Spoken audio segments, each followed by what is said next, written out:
Hey, Joe Martin here. You've seen our commercials over the years, and you may be wondering, what's in it for me? Well, ITI Technical College has been selected by Forbes magazine as a top 32-year college. But even more than that, the reason we do this is you. Our tagline is, for a better life, and we mean that, for you to be able to have the life you've always dreamed about, to do the things for your family you've always dreamed about. And it can begin here, where we are dedicated to your success, because here at ITI, This is Sports 225 with Lee Feinswag, and I'm Lee Feinswag. We're in our 24th year, if you count Sports Monday and Sports 225, and the only way that could happen is, well, it's my show.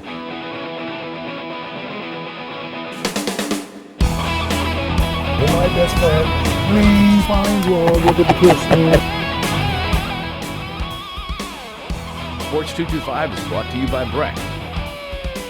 And now, me. Yeah. Give me some. That's good. Well, this is a show that should have been done a long time ago. Should have been done way back on Sports Monday. Should have been done in the early years of Sports 225. But here we are, finally. Stanley Jacobs in studio.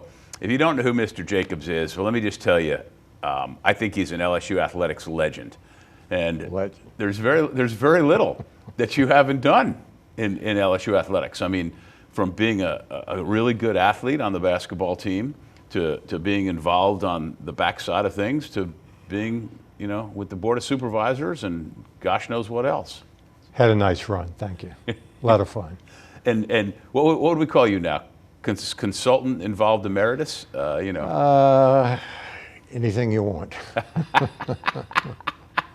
So I want to go back to, he was kind enough to send me some of the clips from when he was a kid, and he grew up in Covington. And I love the fact that the article in the Advocate of you signing your basketball scholarship was not with the basketball coach, but with the athletic director, Jim Corbett. And they referred to you as guard and center.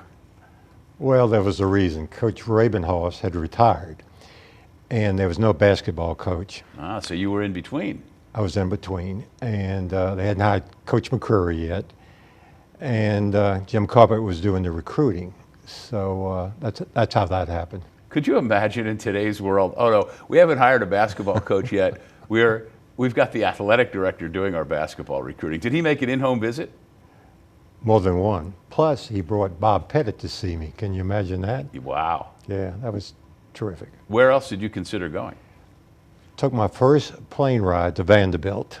Never been on a plane before. Bob Polk was the coach. I don't know how they found me in Covington, Louisiana, in Nashville, but anyway, he made contact with me, and I went up there and had a good weekend. And then, the local schools, Tulane, Loyola. But always wanted to go to LSU, so that's where I wanted to go, and that's where I ended up going. Well, I mean, you averaged 24 a game in high school. Yes. And so truly, I guess sometimes you brought the ball up and sometimes you posted up. Exactly. You're 6'2", 6'3"? 6'2". Yeah. Yeah. Different sport back then, of course. Oh, yeah. Yeah. Oh, yeah. It's more difficult now. So I'd play all year round. I was a gym rat. Mm-hmm. And now everyone's a gym rat who really makes it. So it's tougher now to get a basketball scholarship than when I graduated. Yeah. But what I was curious about, and this may not have anything to do with sports, but I can't imagine Covington growing up as a kid in the 50s. You graduated from high school like 56, 57? 57. Yeah. What was Covington like then? Wow. I wouldn't say sleepy town. It was just a great place to grow up. I mean, everyone knew everyone. Everyone knew where everyone lived. It was a feeder school. All the small towns in the western part of the parish, like 5th Ward, 6th Ward,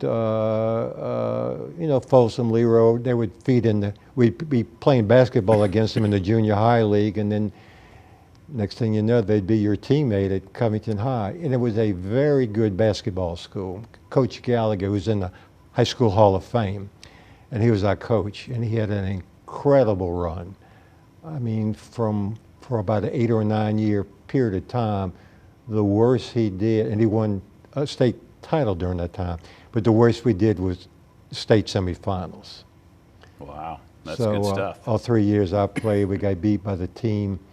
Menden with Jackie Marlin beat us my sophomore year. The great Bobby James my junior year, and Neville my senior year, and all three of them won state. So we had a good run, good teammates. Well, that must have been a cultural shock to go to LSU then, but coming from a smaller place and then all of a sudden, no. I don't know, was Baton Rouge, I can't even imagine what Baton Rouge was like. I mean, I've seen how much it's grown in the 35 years I've been here. I can only imagine. No, it wasn't, because it was a comfortable place to go, because that's what LSU was kids from all over the state who were in small towns, and they would go to LSU. And no, it was an easy, that's why I went there, because I felt I'd be comfortable there. Yeah, freshmen weren't eligible, right? We're not. So, and then you finally got your most playing time as a senior. Senior, right. Which was a really historic year. I mean, they did a number of things, and you and I have talked a little bit about it in prepping for the show, but that was the first time LSU beat Kentucky. Yes. You played against, they opened up, you said, three top 8 teams, Duke, North Carolina, and Louisville. That was in the preseason. That must have been fun. Going from Covington, Louisiana to Cameron Arena, that was incredible on a Saturday. And on that Monday, we played North Carolina, who had won the NCAA like the year before. And then we came back, and then we went to play Louisville at Freedom Hall. So that was great. That was pretty exciting. It was. You've been involved in so many aspects of LSU athletics, and that's the kind of stuff I want to get into. We're going to take a break and come back. He's Stanley Jacobs, former LSU athlete and involved in every possible aspect of LSU athletics, including the hiring of Nick Saban, which I'd really like to hear some of the clarifications of some of the things I've heard from that story. I'm Lee Feinswag. This is Sports 225.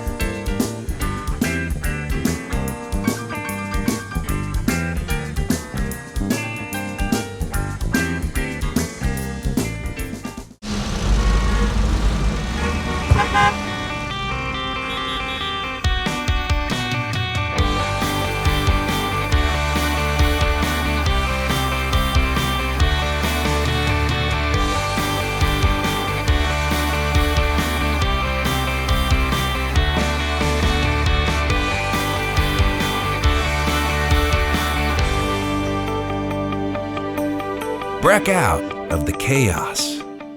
Back on Sports 225, lucky enough to be hanging out with Stanley Jacobs. He played basketball at LSU. When he signed with LSU, in the newspaper story, said you're going to do pre-law. You knew what you were going to do. Actually, I'd never been in a law office. I You thought were, it sounded you were good. faking it? Kind of. But it ended up turning out that way. Where'd you go to law school? Loyola Law.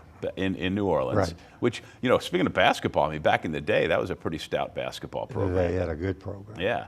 And so you went to New Orleans, got your law degree. Right. And then have you been in New Orleans as a lawyer since? I have. That's incredible, huh? Good run. Yeah. Any high profile or interesting cases that you were ever involved with that you could say anything about? Well, we were a maritime law firm, Jones Act, and we specialized in that, and that was sort of interesting. I traveled around the world. And Really? Yes. For the job? Yes. Yeah. That's good. Any exotic places for, because rivers are everywhere, right? Well, these were ocean-going vessels, and it was, no really exotic spot. It was port cities. Yeah. Right. I could just imagine. We joked before about it. The kid in Covington, Right. Going to places. Maritime law again Right. would have been the farthest thing. Yeah. Just wanted to get a Right. job. Ended up with a firm that did that. But during the time from when you graduated, went to law school, became a lawyer, did all the things that you did. When did you become integrally involved with LSU athletics again at the higher level? Was that your first appointment to the board of supervisors? Well, actually, Joe Dean was a great friend of mine. And when Joe became AD, he put together Tiger Athletic Foundation, and he asked Richard Lipsey, who founded Tiger Athletic Foundation, to place me on the board. and that's when I So this really- was late 80s, Yes. mid to late 80s. Yeah. Right. Right. right after Joe came AD. Yes. Yeah. And, So- and what was the goal at the time?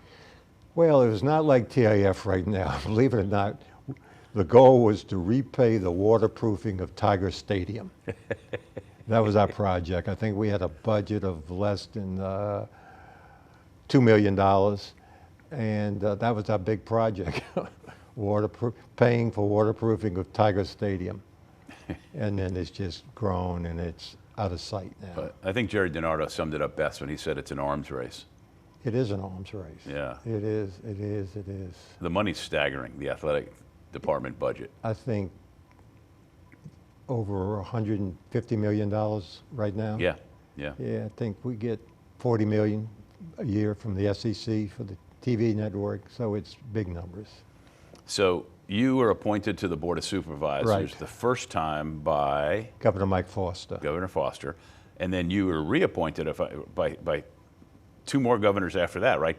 Kathleen Blanco and then Right. Bobby Jindal. So you were on the Correct. Board of Supervisors a long time. And I spent 3 years in the Regents when Governor Foster moved me over there, Yeah. then I went back on. So you must have a strong sense of, in addition, we talk so much about the athletic side, but the university side, yeah. which is, the reason we're there.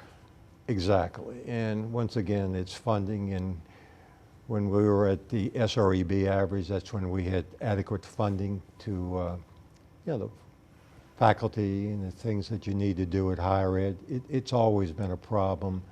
When they repealed the Stelly Amendment, that really, really, really hurt higher ed, and we haven't caught up. So that was a big loss for the state when that happened. You, on the Board of Supervisors, looking at the way things unfold, you always impressed me as being a pretty mild-mannered, don't lose your cool kind of guy, except when it probably really matters. There must have been times over the course of that 20-something years that you were on the board where you had to have had your head feel like it was going to explode. I lost it a couple of times, but that happens. What were some of the things that that you thought were monumentally important, not necessarily in athletics, during your time on the board? Well, some personnel changes which I didn't necessarily agree with, and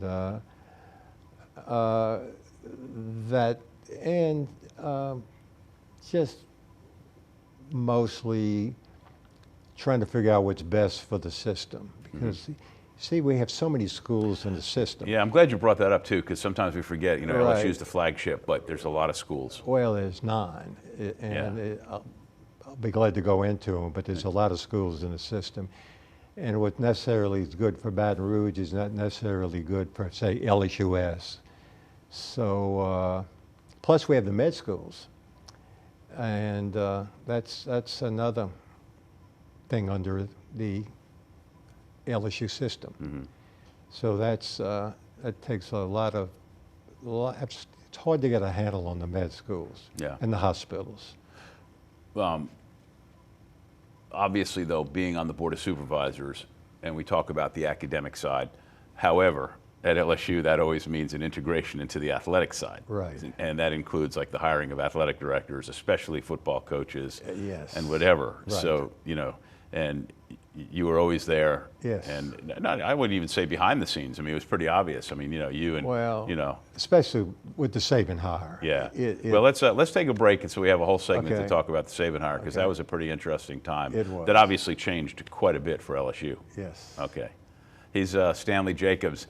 I'm Lee Feinsbach. This is Sports 225.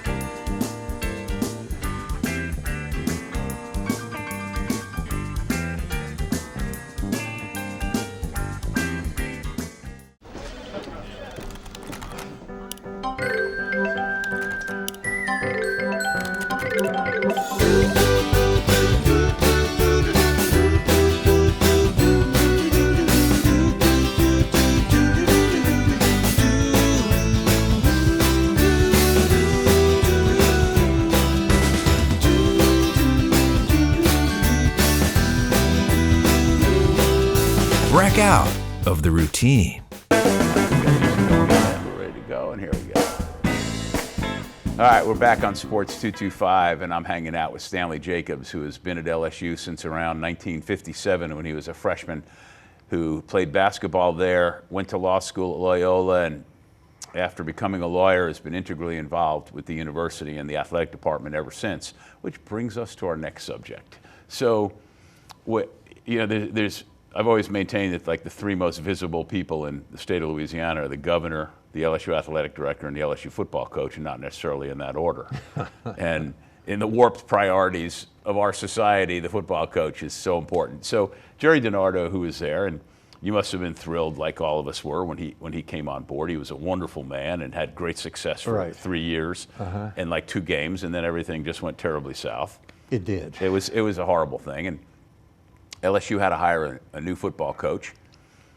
And it turned out to be a guy named Nick Saban. Now, I happened to be on the air live that night, that Monday. It was when we were doing Sports Monday, and it used to be live. And this rumor started going around that it was going to be Nick Saban from Michigan State. And I even got the Michigan State athletic director, who's a sports information director, a real good friend of mine. It's like, no, they just built a hospital wing and named it after them, and they're doing all these things, and we just came off all these victories. And of course, by the next day, it was rock solid that this guy, Nick Saban, who none of us really knew anything about, would be the LSU football coach.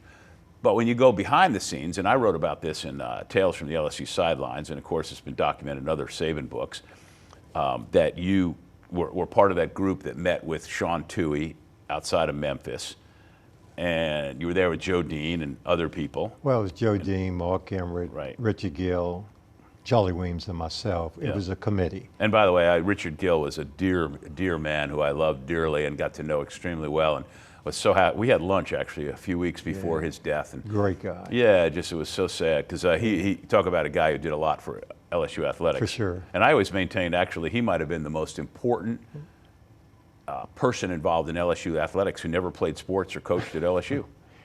He was all over the place. He was. But that's another story. Anyway, you have to look that one up. Anyhow, so that meeting with Sean Tuohy, of course, who's a lot of you may know about from he and his wife adopted a guy named Michael Orr who became the Blind Side. Correct. And anyway, so he has a mutual friend, Jimmy Sexton, the agent. Well, backing up a little bit. Okay. We had interviewed Butch Davis and Bennett and Erickson and the Minnesota coach, and we didn't have a guy. Glenn somebody. Glenn Mason. Yep. Glenn Mason.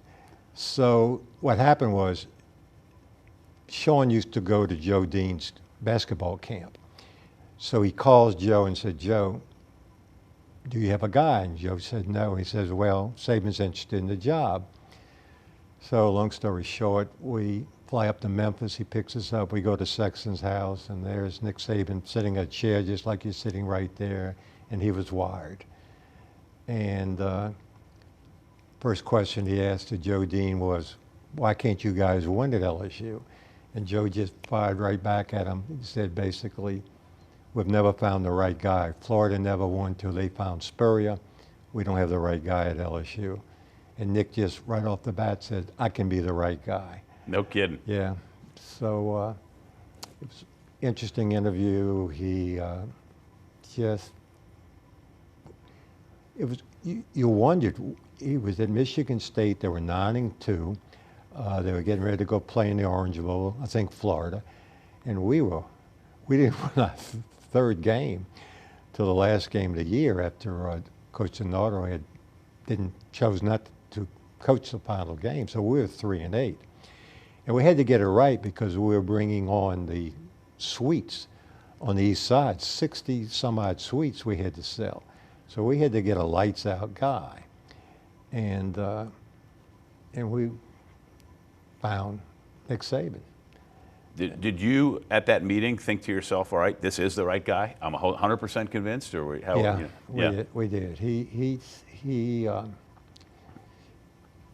very convincing. He said within 3 years I'll win an SEC championship, and within 5 years I'll win a national championship. He told you that in the interview? In the interview. No kidding. He said because there's so much talent, because he had been at Houston coaching pro ball there. Yeah. And he knew about all the incredible talent in Louisiana.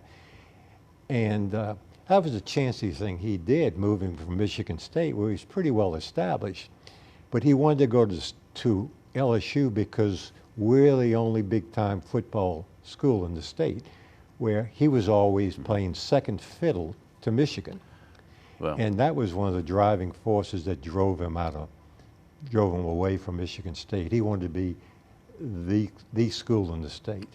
well, he came on, he got hired and had never been on campus till the press conference, which I think is pretty bizarre. He came to campus, did the press conference, and then February was the first time he came on the old Sports Monday. And it was an hour-long show then. And let me say, it was the longest 2 hours of my life.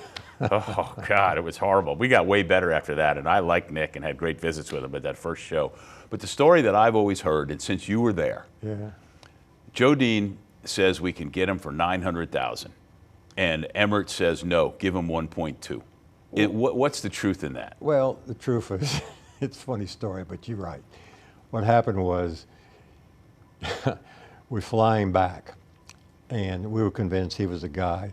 So, Mark Emmert, small plane we're in the Shaw plane. He gets right in front of Joe and says, Joe, this is how you negotiate with Nick. Ask him how much will it take for you to come to LSU. So it was a mandate but the thing about it is, Joe didn't get as much credit as he deserves because Morris Watts was at LSU. He was our offensive coordinator.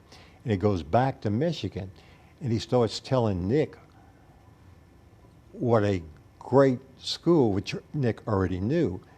So that's what prompted the interview. Morris Watts convincing Nick to interview at LSU.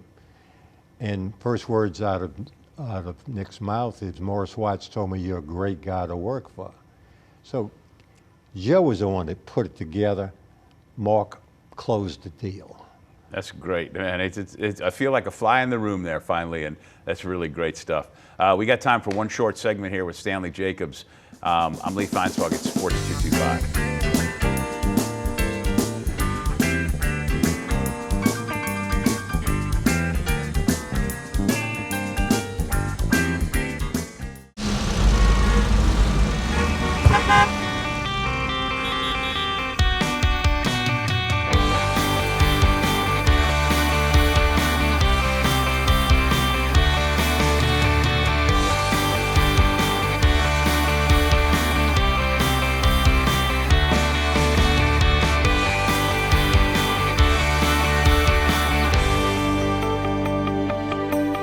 Break out of the chaos. All right, we're back on Sports 225, coming down the home stretch. We don't have all that much time. Go to sports225.com for all the show listings and to see the archive shows, including this one day. Thanks to John Williams from Think JCW for directing, and to Stanley Jacobs for coming up here from New Orleans. And, man, just celebrated your 80th birthday. Well, you didn't have to say that. I did, man. The guy looks fantastic. He's got energy. He's a fantastic interview. And when you enrolled at LSU in 1957, I said, one day you'll be 80. For starters, when any of us are 17, we go, nah, we won't. We can't even think about that. We got to sit next to each other. In fact, you talk about seats. Me, Skip Bertman, and Stanley Jacobs sitting together at the Scott Woodward coronation. You got to be awful happy about him coming to LSU as the athletic director. Scott is so well prepared. He will do a fantastic job. Background at Washington, everyone knows it. And then at Texas A&M, and that's a big-time program. He's made some good hires there. We got some great coaches. I hope he doesn't have that problem here. I think our coaches are really top-notch. LSU's in a good place right now. They're in a good place. Ed Orgeron is doing all the right things and having success, and there's no reason to think that will continue. The basketball situation is tenuous. I mean, there's the odds are, no matter what, is that sometime in the next decade, assuming Scott Woodward's there, he'll have to hire a football coach. He'll have to hire a basketball coach. I mean, the odds just go in that favor, and he seems like the right guy to do that. I think Coach O is going to be there for a long time. He has incredible energy, and what are we, 20? We're number one next year's recruiting class. I mean, right now, It's all about athletes. You still enjoy going to the sports and seeing the games as much as always? Yeah, football, basketball, baseball season tickets, so I have to. That's great. Well, it's an amazing path that you've been on from the time you went from Covington to LSU to being part of the inner workings and being there for so many important things. And people, I'm sure, appreciate getting to hear your stories. I had an amazing opportunity. It's been a great ride. A lot of fun. Very cool. Stanley Jacobs, I haven't even asked him. I would tell you to follow him on Twitter, but I don't do Twitter. I didn't think so. But he does do email, and he does it well. Thank you so much for coming here. I really appreciate it. Thank you for having me. This is great. Thank you for watching Sports 225. Good night.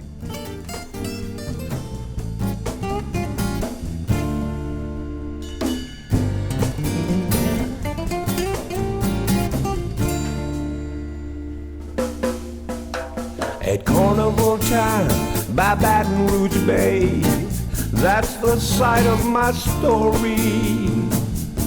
At Spanish Town Mardi Gras, things can get blurry. See the mowers marching, prizes fill the sky. This Spanish